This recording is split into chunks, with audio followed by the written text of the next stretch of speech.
नमस्कार मंडळी, मी नेहा प्रभू तुम्हा सगळ्यांचं मनापासून स्वागत करते मीडिया टॉक मराठीवर. जी चित्र गौरव 2024चं निमित्त आहे आणि रेड कार्पेटवर सगळ्यांना अडवायला स्वानंदी तयार झाली आहे. या वेळेला सगळ्यांना अडवायचं ठरवलंय, सगळ्यांना अडवायचं, सगळ्यांना थांबवायचं, सगळ्यांबरोबर गप्पा मारायच्या आहेत आणि गेम्स खेळायचे हे ठरलेलं आहे. आता जी सगळ्यांना अडवते, आज मी तिला अडवलंय. म्हटलं जरा बघूया, थोडीशी सवड काढून गप्पा मारूया. सो जी चित्र गौरवचं नाव ऐकल्या डोक्यात पहिला शब्द कुठला आहे? सन्मान.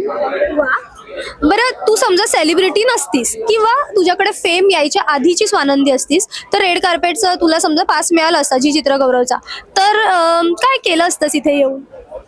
असे डोळे फाडून सगळ्या कलाकारांकडे बघितलं असतं आणि सगळ्यांकडे प्लीज एक सेल्फी द्या ना, प्लीज एक सेल्फी द्या ना, असं केलं असतं. बरं, इतकी छान अशी शिमरी सिक्वेल वगैरे काय म्हणतात ती साडी नेसून आली आहेस, ज्या वेळेला अशी गाडीतनं उतरलीस, रेड कार्पेटवर पाय ठेवायच्या आधी मनात कुठला थॉट आला?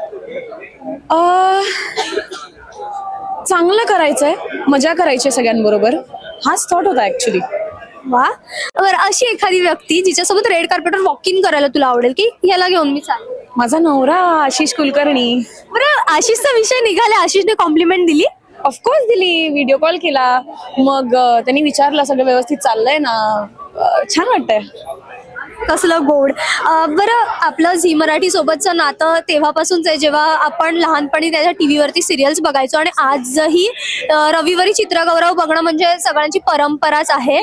सो तू असं घरी बसून तुझी हार्डकोअर मेमरी आहे झी मराठी सोबतची, जी आता तुला शेअर करायला आवडेल? अगदी लहानपणापासून मला आठवते, आभाळमायापासून आमच्या घरी कायम टिपरे असेल, आभाळमाया असेल. आम्ही अगदी लहानपणी शाळेतून येऊन आवर्जून बघायचो.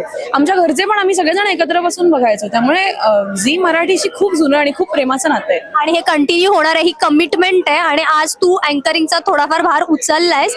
सो खूप साऱ्या शुभेच्छा आहेत तुला आम्हा सगळ्या प्रेक्षकांकडून आणि येणाऱ्या बऱ्याचशा प्रोजेक्टसाठी सुद्धा. Thank you so much. Thanks a lot. Thank you. Bye.